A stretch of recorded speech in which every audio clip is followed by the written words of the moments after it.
briefing today. For those of you who are not familiar, Honest Reporting Canada is an independent grassroots organization promoting fairness and accuracy in Canadian media coverage of Israel and the broader Middle East.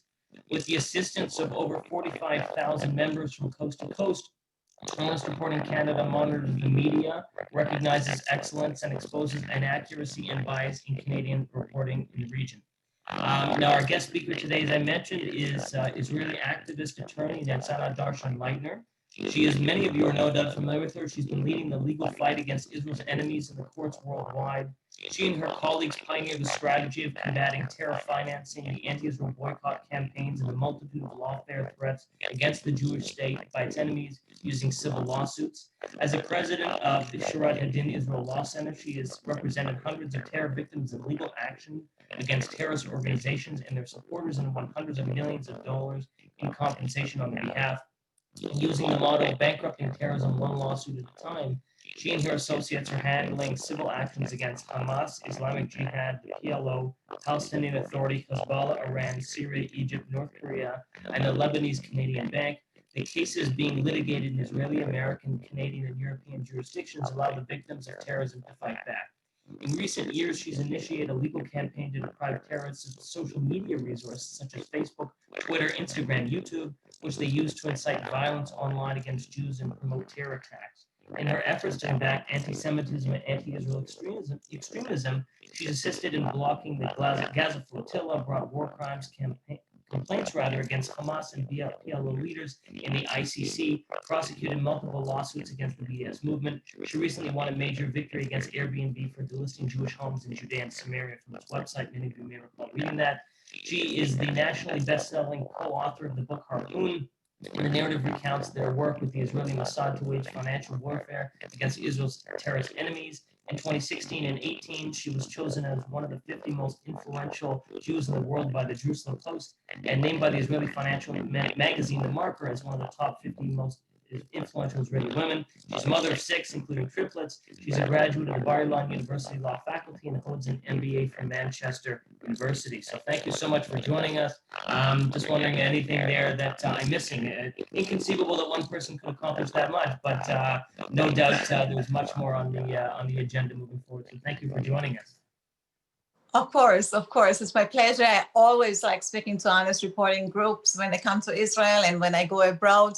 It's a pleasure. It's such an important organization. You're doing a great job, and I'm honored to be speaking to you tonight. Wonderful. So first, really, I just want to open it up to you. Tell us what you're working on right now. What do you want to share with us that that we want to know about? Okay. Oh, can you hear me? Now I can hear you. Now I can finally hear you. Okay. No, I was just saying, so why don't you start? Tell us what you're working on right now that would be of interest. Okay. So you guys, I'm not sure how much you know about Shurat Hadin. Shurat Hadin was established in the beginning of the Intifada to fight terrorism. We're a bunch of lawyers out of law school that were about to experience another Intifada. We realized that the Palestinians are going to kill us one by one. The buses were blown up on the streets. We knew this type of attacks. We knew the snipers. We knew the suicide bombing. We knew the ambushes and the Molotov cocktail bottles that were thrown on the roads. And as Israelis that lived here in the previous Intifada, we understood that this time we have to fight back. That this time, perhaps we can take the skills that we purchased in law school and perhaps use them to fight terrorism. And the way for us to do it was to go after terror financing, to go after the money. We realized that money is ushered into the terrorism, and if we can stop the flow of the money, perhaps we can stop the flow of the terrorism. We started filing a bunch of lawsuits against the Palestinian Authority, Hamas, Islamic Jihad, against Iran, Syria. And in 2 years, we started winning in court. We got decisions on our favors. We put lien on hundreds of millions of dollars. We got judgments. We got terror victims paid. we were able to block money. So we were approached by a secret unit in the Mossad called Harpoon. It was headed by Meir Dagan, the previous head of the Mossad. It contained hackers, spies, soldiers, but not only, accountants, lawyers, and they were brainstorming how to block terror funding. They also realized that these terror organizations are getting funded with millions of dollars, and if they want to break the terror organizations, they have to destroy their infrastructure. They approached us and asked us if we can collaborate with them, if they can give us all the evidence that they're incurred in their different operations. Perhaps we can go after the banks that wired money to terror organizations. Perhaps we can increase our volume of work against the Palestinian Authority. We couldn't do it as private lawyers anymore. And we established Shurat Hadin, a non-for-profit organization, to take these hundreds of cases and file them in orderly manner in the courts around the world.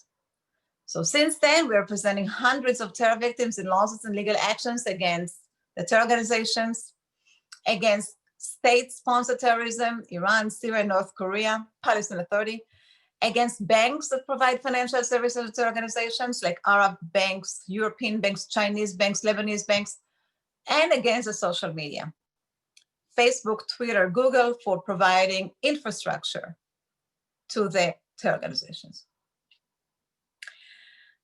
Today, I would like to speak to you about another sort of cases we are litigating in court, because I believe that the biggest threat for the state of Israel right now is not conventional war. It's not warfare. It's not suicide bombings or terror attacks, because our enemies realize that despite the wars they launch against us and the horrific wave of terrorism they unleashed against us, we are still here. They decided to use a different type of weapon, a non-conventional one, but a very devastating one. It's BDS and lawfare. And when this threat came to threaten the state of Israel, we in Shurat Hadin realized that we have to fight back against these ones as well. Just in 1 second, I'm going to close the door. 1 second.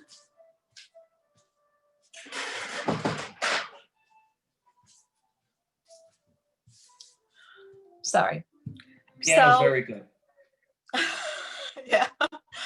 You know, it's kids. They don't go to school, so they have to play the piano at home. So BDS, I'm going to speak about that, and I'm going to speak about lawfare, and perhaps I will start with lawfare. And this is what our enemy is using in order to destroy us, not physically, but to destroy us among the nations. The Palestinian Authority, back then when they realized that they cannot wear us out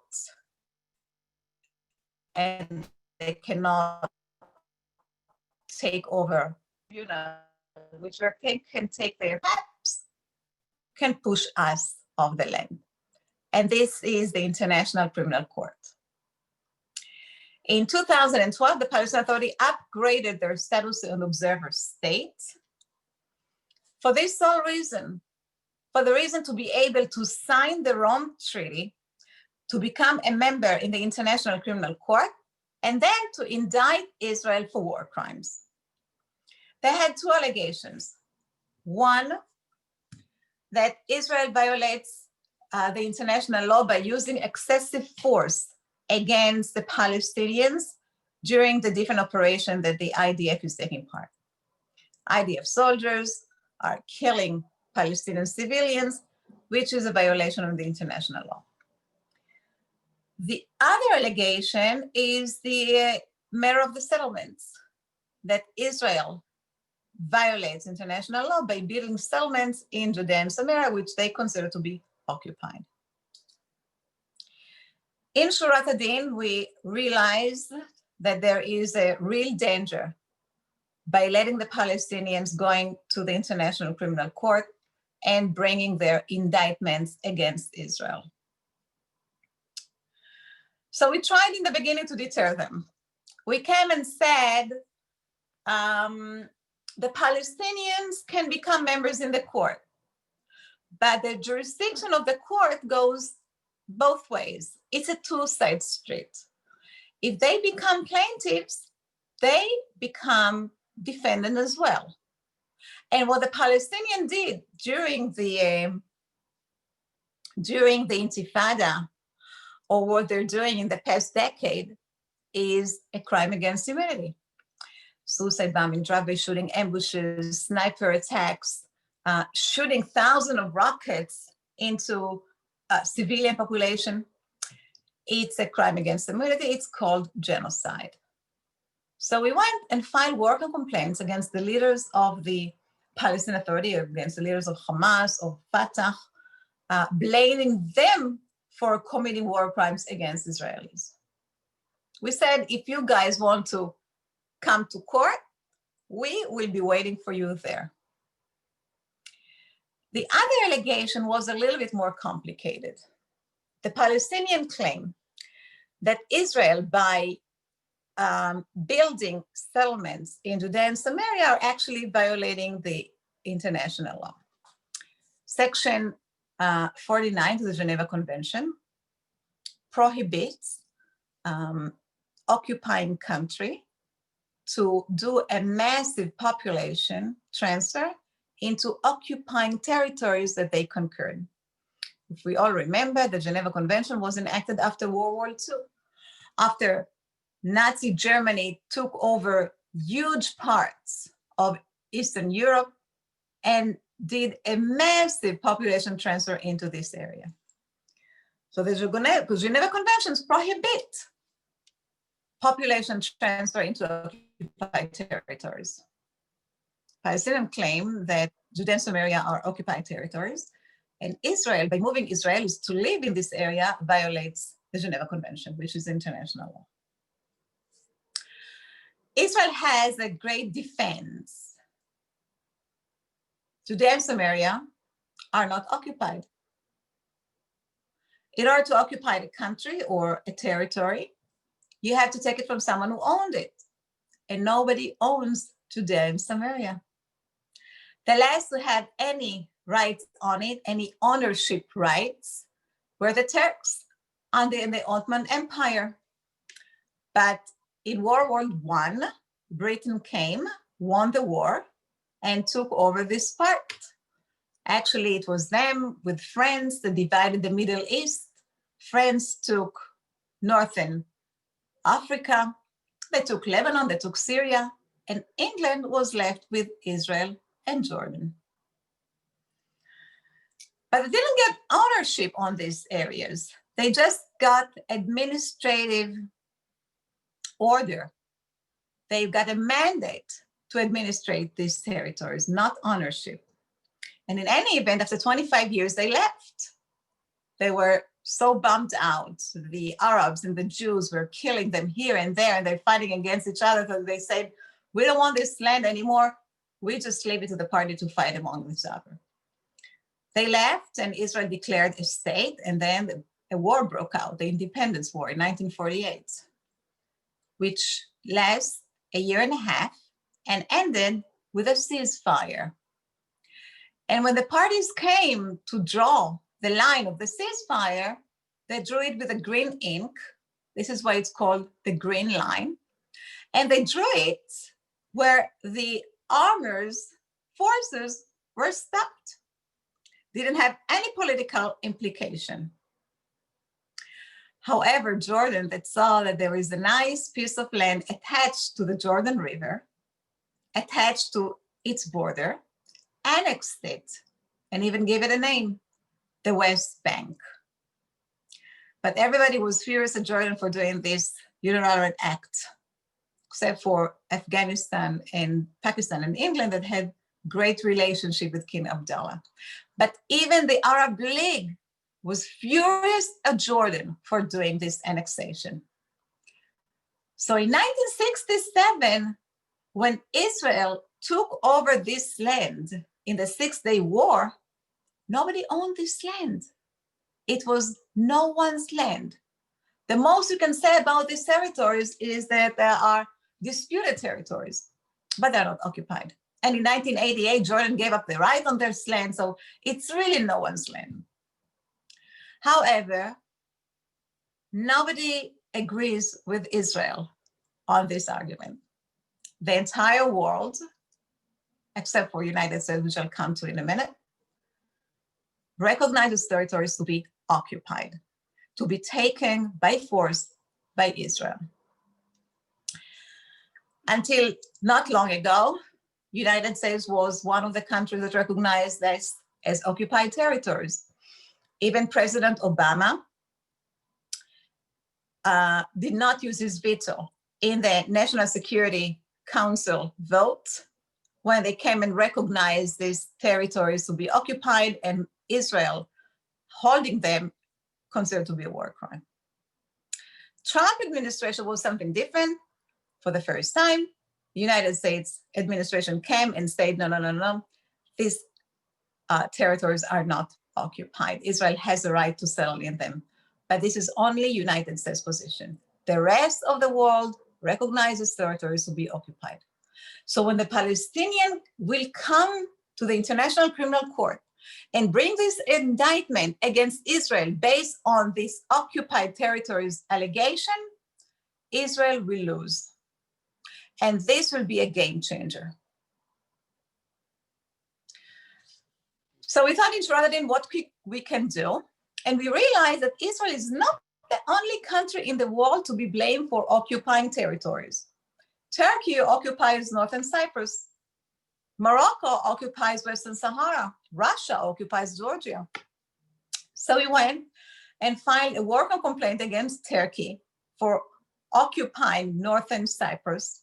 And on a 30-page long brief, we detailed what Turkey is doing in northern Cyprus, how they build houses, how they build universities, how they build hospitals, how they give tax incentive to their citizens to come and live and settle in northern Cyprus. Exactly what Israel is doing in the West Bank. We thought that the court will not indict Turkey. The court will come and say that this is not the type of a conflict they get involved in, that it's for the parties to resolve it among each other. So when the Palestinians will file a similar complaint against Israel based on the occupying territories allegation, the court's hands will be tied. There will be a precedent saying that they are not getting involved in such type of conflict. What happened last year, though, was different.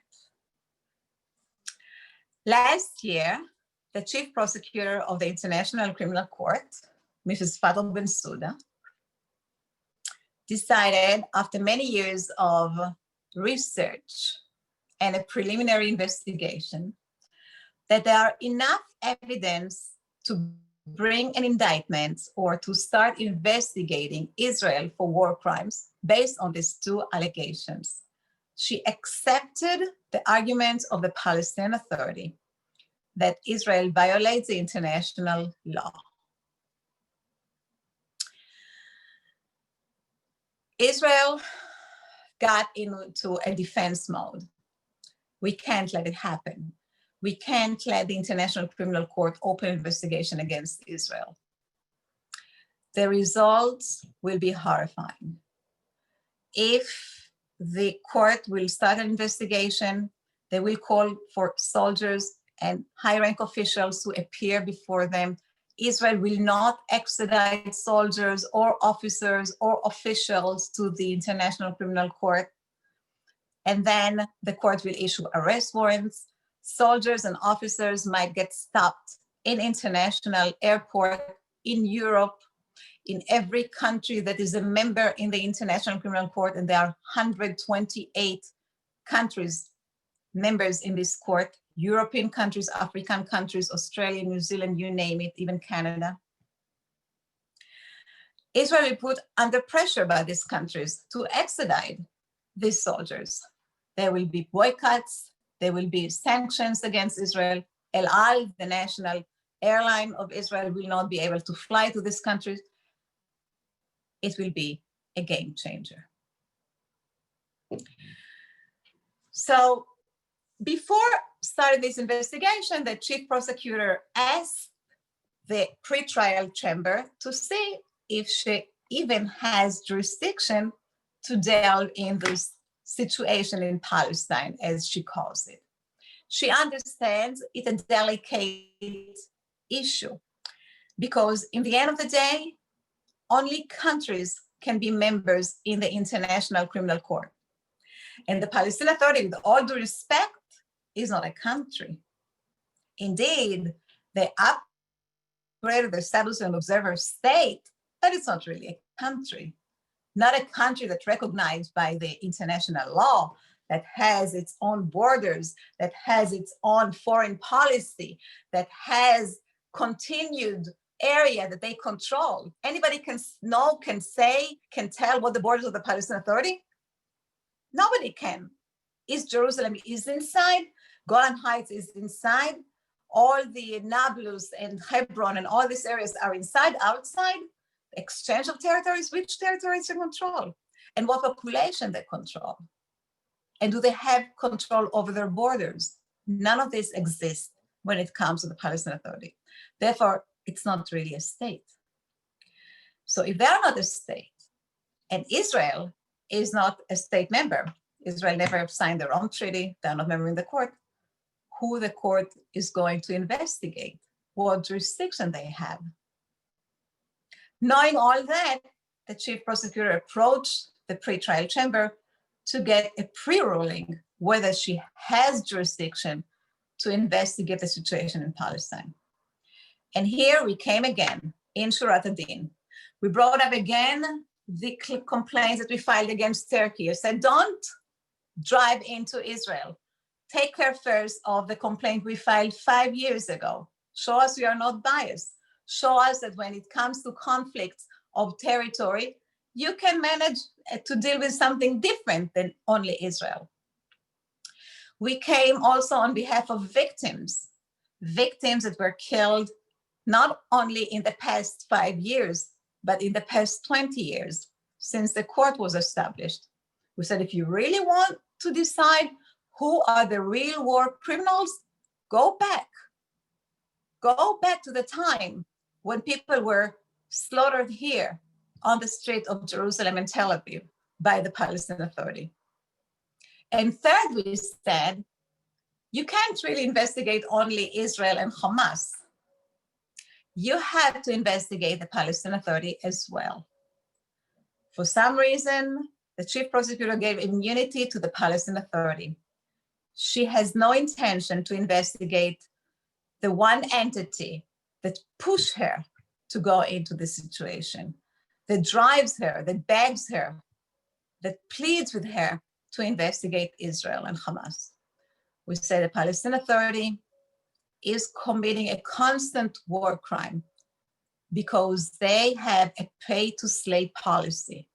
They pay murderers who kill Israelis. They pay stipends to the families of the suicide bombers. They pay salaries to the prisoners who are sitting in the Israeli jail. This is encouragement for terrorism. This is incitement of terrorism. And we know that the court rules on these issues. So before you go anywhere else, deal with the Palestinian Authority itself. This is all before the court. We're waiting for a decision to come down. We are in constant contact with the Ministry of Justice in Israel, the Foreign Ministry, the Foreign Strategic Affairs Office. It's a battle for our security, not to let the International Criminal Court go and determine for us, for the sovereign state of Israel, where our borders will be, which areas we can control. It's not for them to decide. The most is for us and the Palestinians in negotiation. It's not for anyone not the International Court, not the UN, not any international organization, to determine where Israel's are safety borders. So this is one thing we are recently got involved with. And another thing which is very, very similar is the UN Blacklist.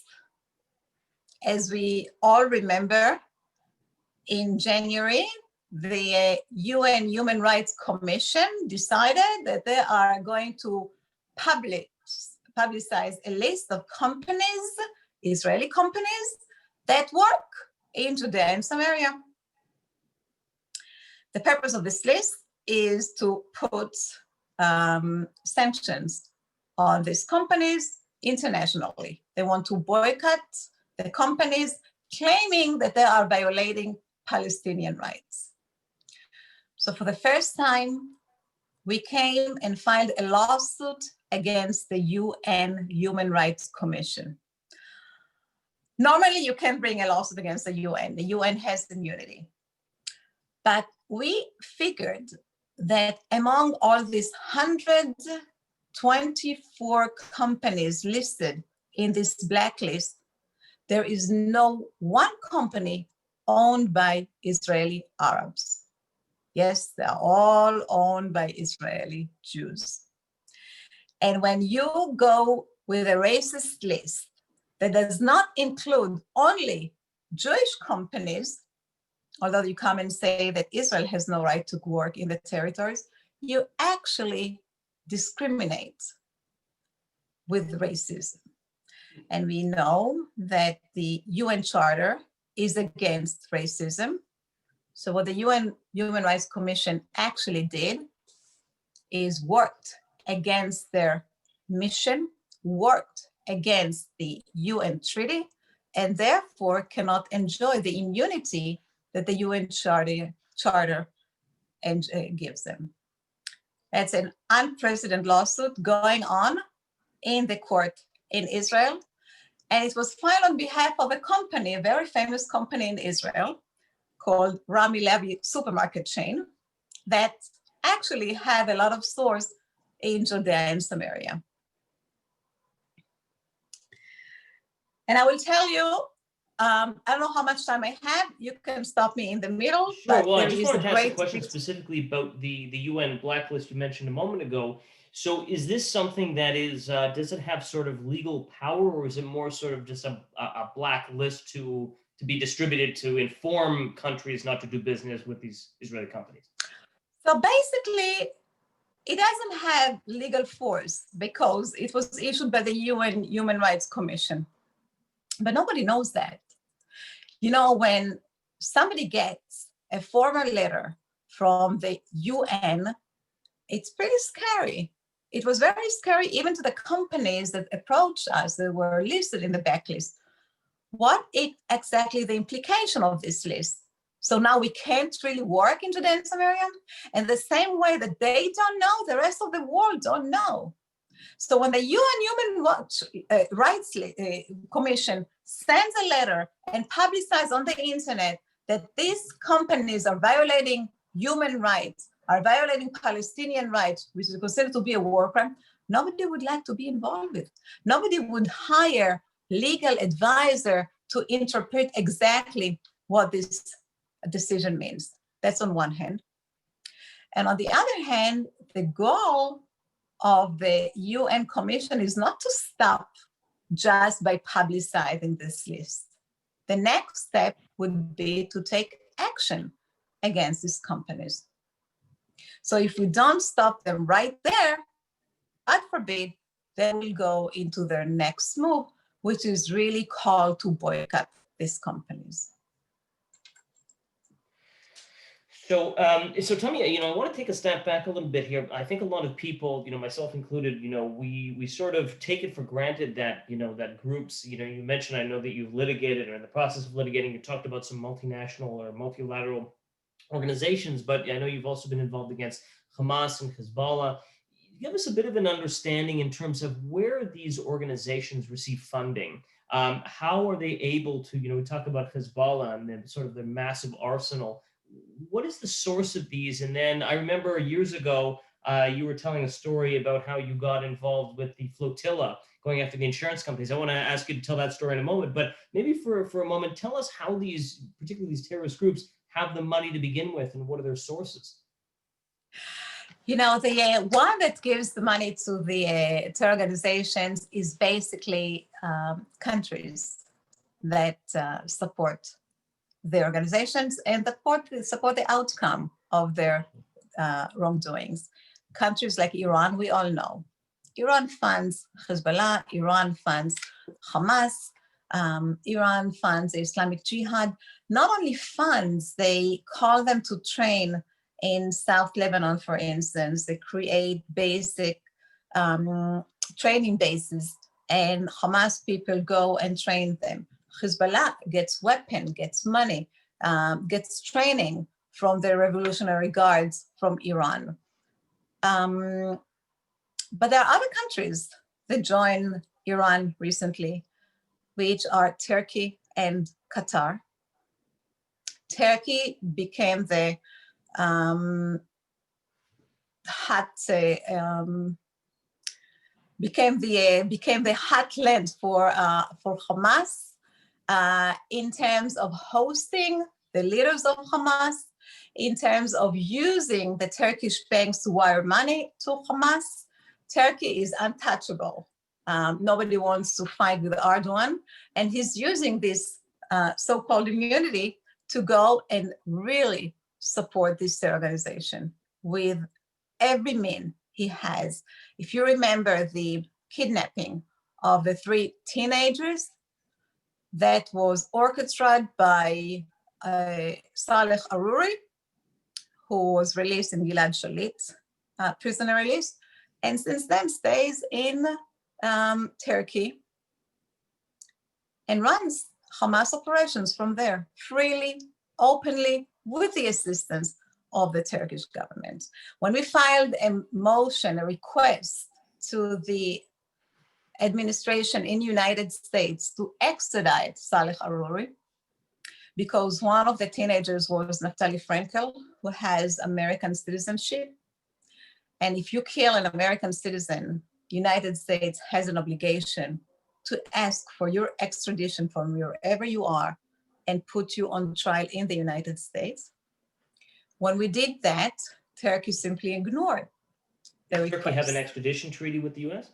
Yes, they do. Yes, they do. Goli, the guy that Turkey suspected for creating the revolution against her, was living in the United States, and Turkey asked his extradition freely and openly. So Turkey is one of the countries, and Qatar. Qatar is an ATM for all terror organizations exist in the world. It can be Sunnite, it can be Shiite, it can be African terror organization, it can be anything. If you are a terror organization, you can reach out to the Kingdom of Qatar and ask for funding, and you will receive a ton of it. So our next goal in Shurat Hadin is to go after these countries. We have a lot of judgments against Iran. We have a lot of judgments against Syria. We are able to seize a lot of assets that belong to these countries. We were able to block a lot of wire transactions that went to the hand of the terror organization. We did not start going after Turkey and Qatar. And this is our next goal. It's a little bit absurd because Israel today, or in the past year, transferred money to Hamas that came from Qatar.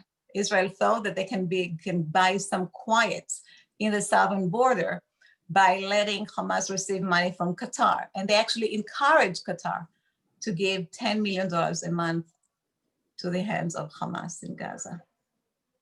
We think differently. We think that money just builds the terror organizations, does not buy quiet. And you cannot bribe a terror organization, and you cannot pay in custody. You just have to fight them. And this is what we're going to do. We're going to gather all the terror victims that were killed and injured in the recent sniper attacks in Israel, or knife attacks in Israel, or car ramming attacks in Israel, that were all done and funded by Hamas, and file a huge lawsuit against the Qatari banks. So one of the things that, obviously as a media watchdog organization, Honest Reporting was sort of concerned about, fairness and accuracy in the Canadian media, particularly our focus, of course. And you talked a little bit, we have a bunch of questions that are coming in. Obviously, I wish we had time to answer them all. But, can you talk a little bit more? Because if you were to open up, as you know, I'm sure in any Western newspaper or media outlet, you're reading, occupation, etc. How do you describe, or how would you articulate your challenge on a legal front? You're talking about, from a legal perspective, Israel does not occupy Judea and Samaria because there is no legal owner of it. But certainly from our perspective as a media watchdog, this seems to be a near unanimous view that, of course, Israel occupies it. It's occupied. Do you find that, you mentioned that this is still an unpopular view that Israel's promoting, or the legality, which is that, in fact, Israel doesn't occupy it. Can you tell us a little bit about that in terms of, when you're able to articulate that, nobody claims ownership over this land? How successful is that? What are the blockages that you're seeing, and are you able to overcome that? Listen, people cannot answer this argument because it's true. You can't just dispute it. Legally, really, nobody owned this area. But then they come and say, wait. So maybe legally, don't bother us with legal arguments. You're a lawyer. We want just to go by history. And then you prove them that historically, they also have. Nobody has interest in these areas but Israel. If you go back, we all know this argument. If you go back to the Balfour Declaration, which promised to build a Jewish home in this territory to the Jewish people. So we're talking about Israel and Jordan, like a massive part of this Middle East. And it wasn't just a British declaration. It was adopted by the League of Nations in the San Remo Committee. They came and said, yes, whatever Britain decided is very acceptable on us. And now we are going to give it a legal implication. It was a legal obligation of the League of Nations to build a Jewish home to the Jewish people in the land of Israel and Jordan. So whatever happened after did not really cancel this obligation. Because what happened after? The partition plan that the UN came and said, let's offer the parties. We see it doesn't work. Britain is leaving, the mandate is over. Let's try to find a different solution. Let's offer them a deal. Let's divide the country from what left from the country, because Britain gave Jordan to King Abdullah. It wasn't any longer under the British mandate. What's left from this little piece of land? Let's divide it. But the Arabs did not accept the partition plan. Israel did. And besides, if it wasn't a legal obligation of the UN, because it was offered by General Assembly, not even by the Security Council of the UN. So again, there is no legal document or obligation that contracts with the League of Nations obligation. So now we have a country that Israel declared unilaterally. And if you come and say, we accept the territory that Israel declared as its country, why don't you accept the land that Israel took over later on? What's really the difference between them? The Arabs did not agree anyways. It's not that they came and said, okay, we are accepting the partition plan. We are going to build a country, a state on this land. They did not accept it. So it's really a difference between Tel Aviv, Haifa, that Israel took over unilaterally and built a state over, to the land that she took over later on, like Nablus and East Jerusalem? None. And then people don't get confused, but this is because then you have to come, we have a religious right to be in this land. You have really to be very brave and say, God gave us this land. God promised it to our fathers. God gave it to their tribes. God gave us this land. And we lived here. We didn't were just only promised to get this land. We lived here. King David, King Solomon, all the kingdom afterwards, Temple Mount, the first one, the second one. And even after we went to the diaspora, even after the destruction of the temple, we had communities living here for all generations. So indeed, we came back, but that was our land, our promised land, and the land that we lived here for generations and generations. And then if people don't get convinced, so you just give up because there is nothing more you can say about it. So tell us about, we only have a few minutes left, but, I briefly mentioned social media in the beginning. And of course, everybody's talking now about social media platforms, Twitter and Facebook, and their policies with respect to hate speech and Holocaust denial. Give us a bit of an idea, sort of in the space of social media, sort of what Shurat Hadin is working on now and what you're planning to. That's a fascinating topic, fascinating area.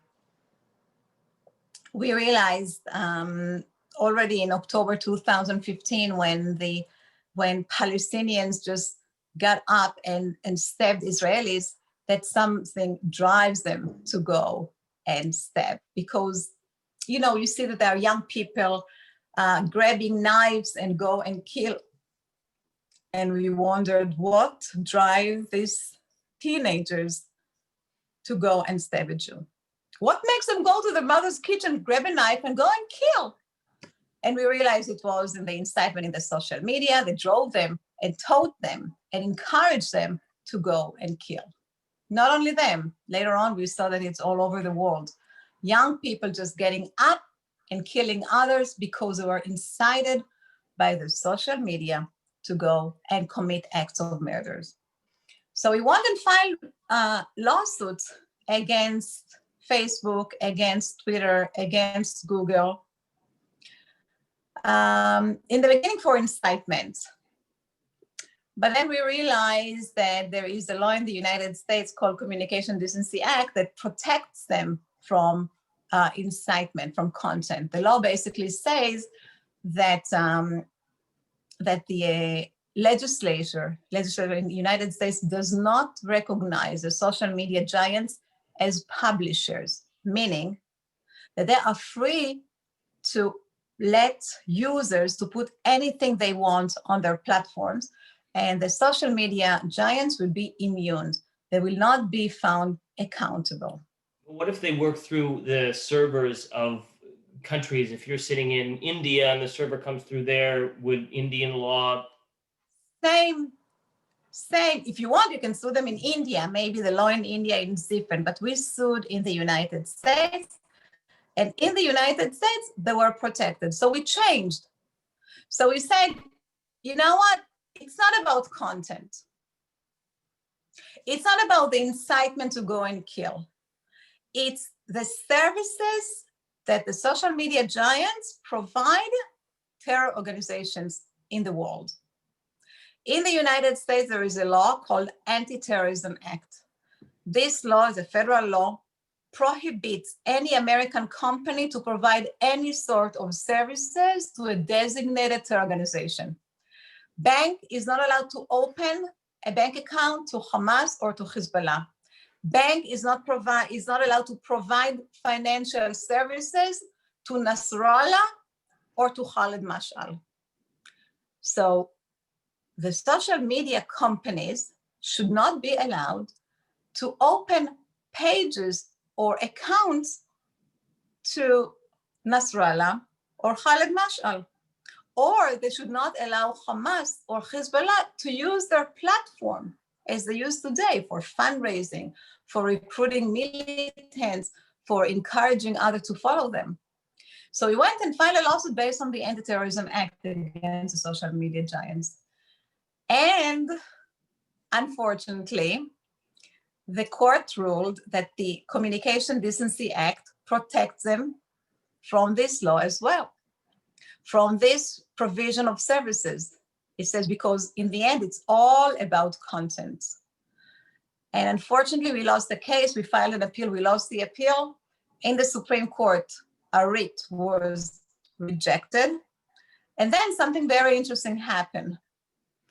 Then President Trump tweeted something about the voting mail votes in the United States, that they are not trustworthy and they should not go and vote by mail. And Twitter, for the first time, put a note underneath its tweet saying that this is not fake, but this is considered to be untrue. It has to be checked. Now they do it often. Now they do it all the time. Now every tweet that Trump says, they just disregard and say this comment. But that was the first time. And it made President Trump furious. And he said, you know something? If you're getting involved with content, if you have the ability to monitor what I say or whatever any American citizens say, you can be considered as a publisher. Why should you be stripped from liability as a publisher? Why should you enjoy the immunity that Congress gave you in the Communication Decency Act?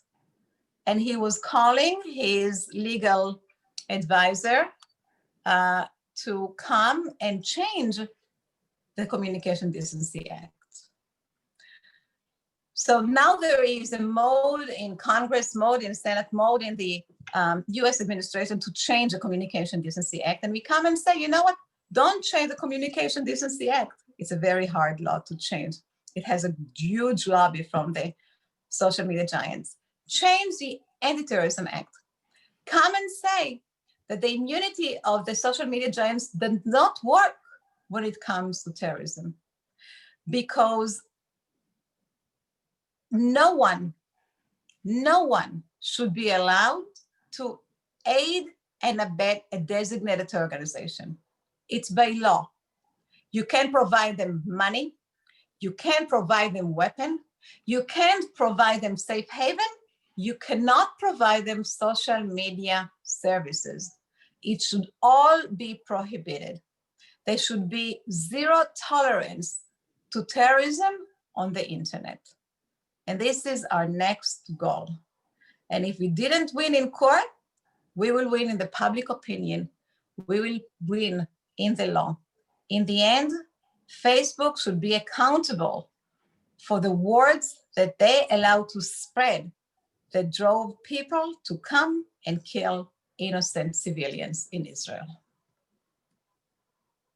Now, is there another element about Holocaust denial specifically? I don't know if this is something you cover, but I know that Facebook said that they would be engaging with that at the first time. Sort of on a separate perspective, do you see them as being more responsive to hate in the past, or they basically just dismissed it and say we take no liability for the publishing of content on our platform? Listen, being to announce that the Holocaust denial will be allowed on their pages is very nice. It's a nice gesture.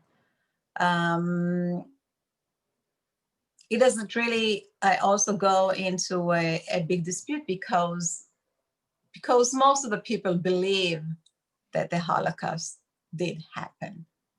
When it comes to terrorism, it's a little bit different, because a terror group to one looks as freedom fighter to other. And if Facebook starts prohibiting, let's say, the Falun Gong in China, because the Chinese government asked them to, because in China, formal China, the Falun Gong considered to be a terror organization, human rights activists will come and say, well, you crazy, you're insane. These are the freedom fighters of China. So this is a little bit harder, but I argue that when it comes to designated terror organization, not something which is questionable, designated by the US State Department, by the US Treasury, by the Ministry of Defense in Israel or Ministry of Defense in Europe, you should follow this. Then there is no question. Then you know that these are designated organizations. You should not allow to provide them with any media or any social services on these platforms. Fascinating. Well, I can't believe our hour is up, and I have 103 questions. So oh, no. We will not get through them, but I really wanted to, of course, thank you so much, Nitsana Darshan-Leitner, for joining us today for the Honest Reporting Canada Insider Briefing. Like I said, I mean, we could have gone on for days with the questions and the thoughts, but it's been a privilege to hear you, to hear the work that you're working on, and no doubt we look forward to following you as you continue to litigate on behalf of Israel around the world. Well, it will be a pleasure, and thank you for being here tonight and listen to my words. I encourage you to go on our Facebook page, yes, and follow us, and go on our website, and be familiar with the work, and fight with us for the sake of Israel, exactly as you do with Honest Reporting. All right. Thank you so much. Have a good night. My pleasure. Bye-bye.